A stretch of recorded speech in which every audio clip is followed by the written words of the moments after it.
Allah Subhanahu wa ta'ala berfirman,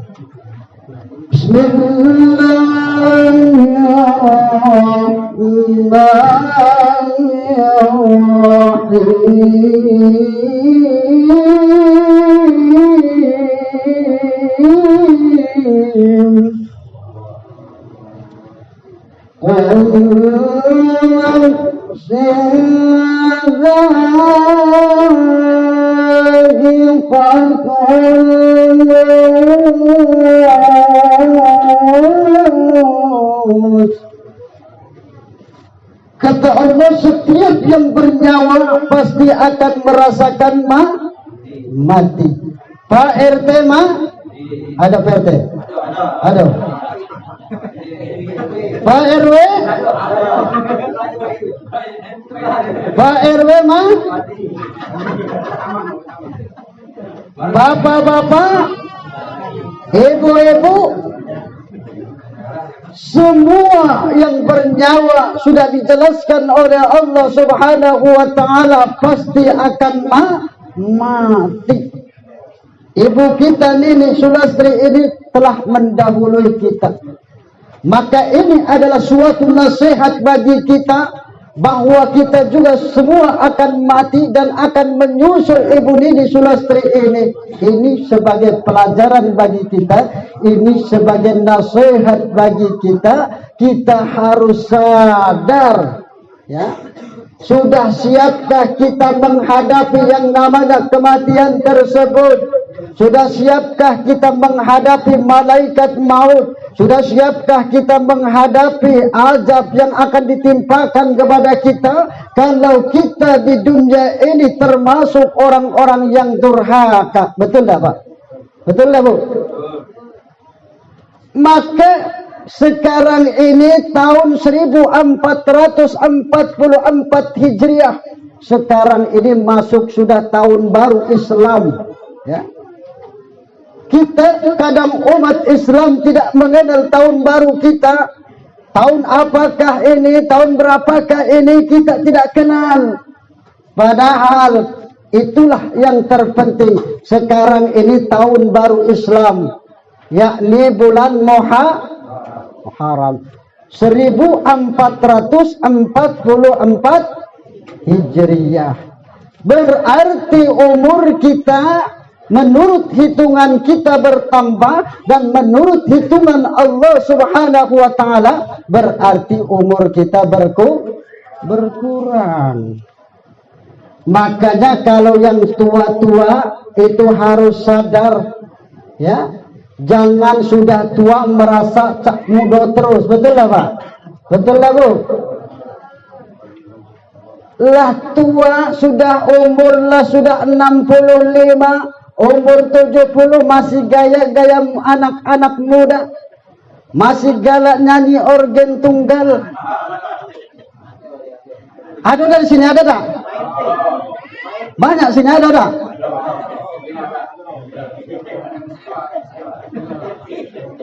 Boleh kita hiburan, tetapi jangan lupakan kita kepada Allah Subhanahu wa ta'ala, ya. Kaget kita tidak pernah menghibur diri kita, kita cepat tua juga, ya kan?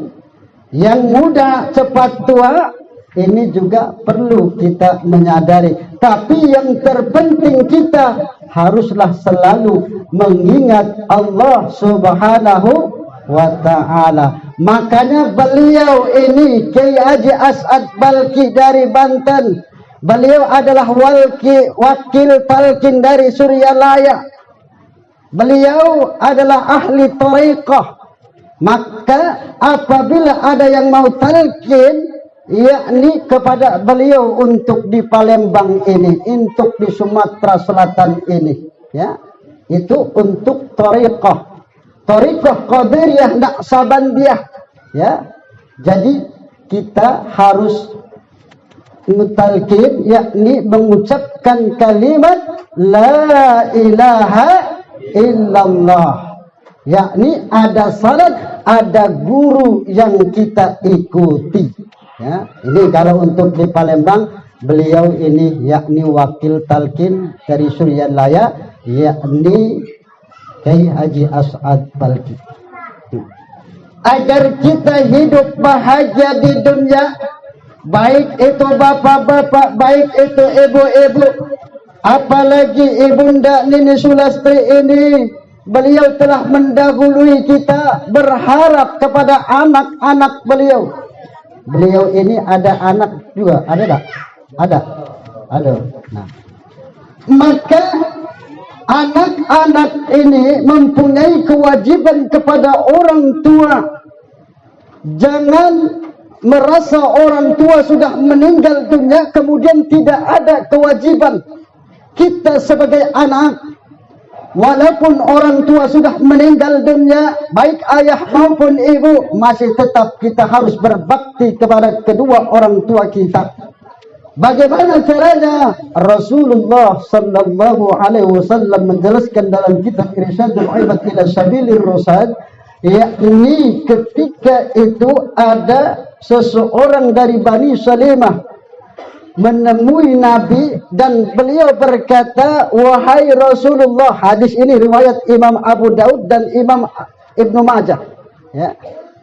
Seseorang tersebut datang kepada Nabi, wahai Nabi, masih adakah cara berbakti kepada orang tua yang sudah meninggal dunia, baik itu ayah ataupun ibunya? Dijawab oleh Nabi, ada. Ya. Apa kata Nabi? Hendaklah engkau menyolatkannya, kata Nabi. Ya. Jadi orang tua meninggal dunia, hendaklah kita menyolatkannya. Betul tak? Tetapi terbalik kita di masjid, orang yang menyolati tersebut bukan dari anak-anaknya, bahkan imamnya bukan dari anak-anaknya, bahkan menyuruh orang lain. Betul tak? Betul tak? Nah, seharusnya kalau bisa yang jadi imam itulah anaknya menyolati orang tuanya yang sudah meninggal dunia. Itu. Ini kalau yang mengantar jenazah itu banyak, tetapi yang menyolatkan cuman ada berapa persen. Ya. Ini terbalik kadang-kadang kita. Ya. Kalau mengantarkan jenazah dari rumah ke penguburan Naga Swedak, itu banyak orang. Tetapi dalam masjid menyolatkan orang yang meninggal tersebut cuma ada 10 orang atau 15 orang. Ini. Seharusnya yang terbanyak itu, maka yang menyolatkannya. Makanya di Jawa, ya, di Banten itu orang yang menyolati meninggal tersebut itu diberikan uang. Satu orang 50.000, kalikan 100 orang, kalikan 1.000 orang, berapa? Itu tradisi dari Banten.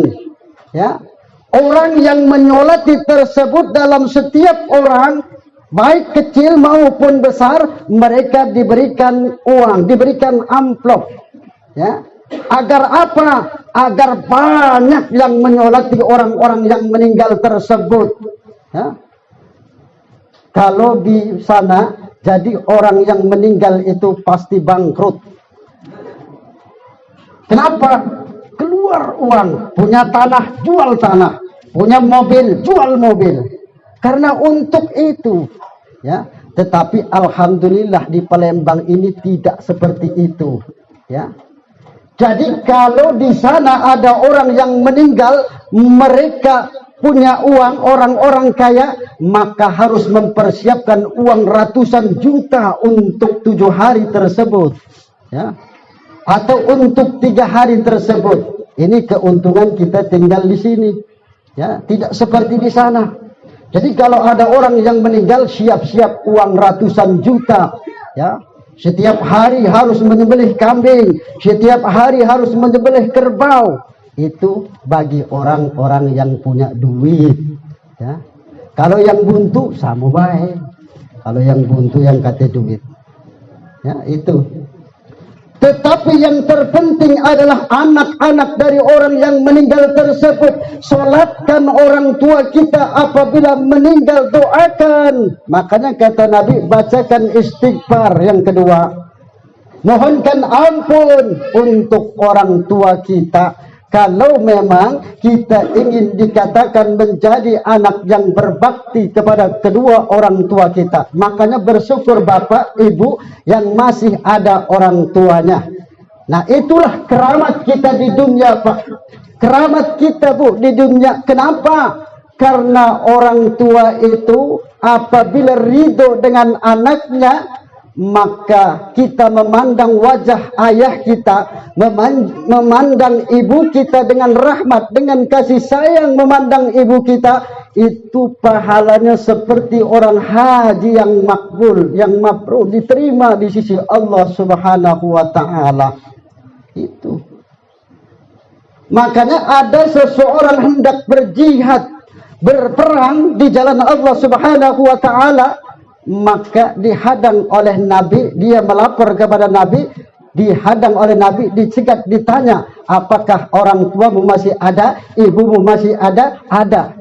Kata Nabi, jagalah ibumu, tak usah engkau ikut berperang, ya, tak usah engkau berjihad. Maka kesempatan kita di dunia inilah kita taat kepada ibu kita, kita taat kepada orang tua kita kalau mereka masih hidup, ya.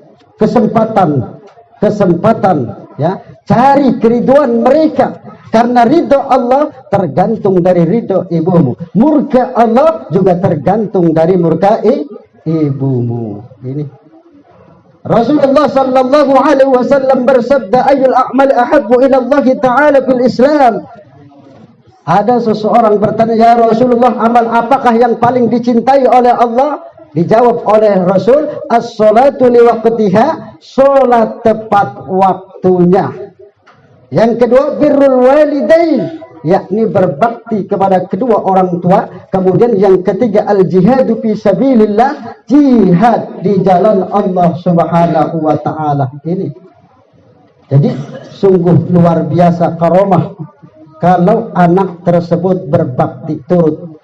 Ada cerita Wais Al-Qarni, seorang wali, ya, seorang wali. Apa kelebihan Wais Al-Qarni? Karena dia taat kepada ibunya, taat kepada orang tuanya.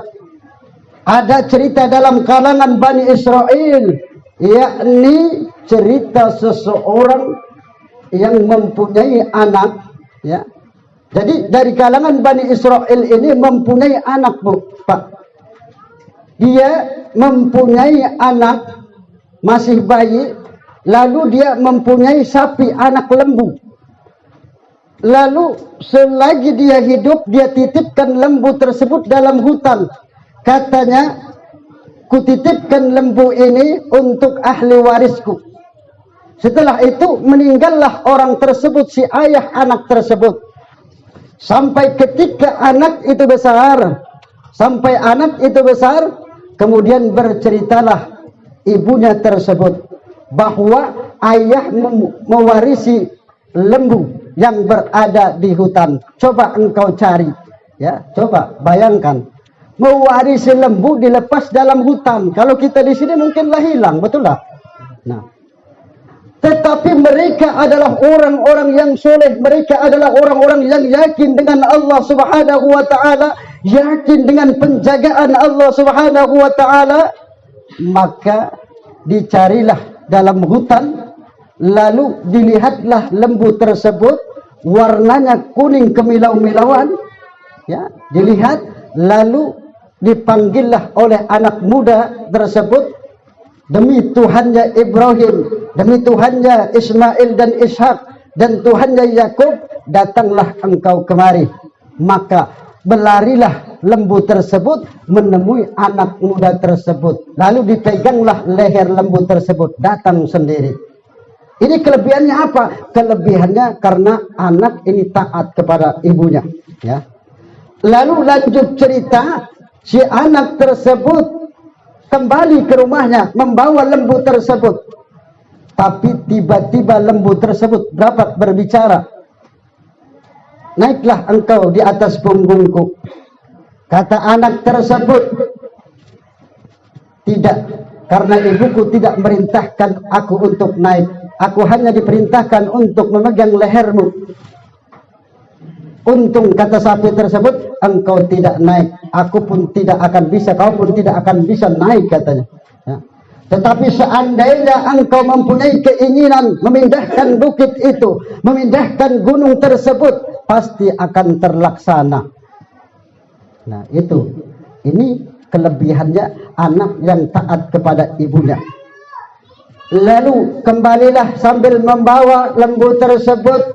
Kemudian ibunya berkata, ya, si anak ini waktunya itu sepertiga untuk Allah, sepertiga untuk tidurnya, sepertiga untuk menjaga ibunya. Itu waktu yang dia gunakan, ya, untuk menjaga ibunya, untuk tidur, untuk Allah Subhanahu wa ta'ala. Dan apabila dia mencari kayu bakar, karena saat itu pada masih hutan, jadi cara mencari uangnya dengan mencari kayu bakar, kemudian dijual di pasar. Itu pun dibagi 3. Sepertiga untuk sedekah, sepertiga untuk dirinya, sepertiga untuk ibunya. Kira-kira ada tak seperti itu anak kita? Ada tak? Kalau dia dapat gaji 10 juta, sepertiga untuk dirinya, sepertiga untuk ibunya, sepertiga untuk sedekah. Ada tak seperti itu kira-kira di sini? Ada tak? Kata. Nah, ini sepertiga untuk dirinya, sepertiga untuk sedekah, sepertiga untuk ibunya. Ini anak muda tersebut. Maka dia kembali ke rumahnya, kemudian ibunya berkata, wahai anakku, engkau ini sangat miskin, maka cobalah engkau jual saja lembu ini, ya. Maka dijuallah lembu tersebut, dibawa ke pasar. Dengan harga berapa, Bu? Dengan harga tidak 3 dinar, katanya. Pada waktu itu sapi harganya 3 dinar, ya, dengan harga 3 dinar. Maka pergilah anak muda tersebut membawa sapi ke pasar, membawa lembu tersebut ke pasar. Kemudian ada yang menawar, berapa sapi yang kau jual ini? 3 dinar. Bagaimana kalau saya beli dengan harga 6 dinar, katanya. Tetapi jangan engkau ngomong kepada ibumu, jangan memberitahu kepada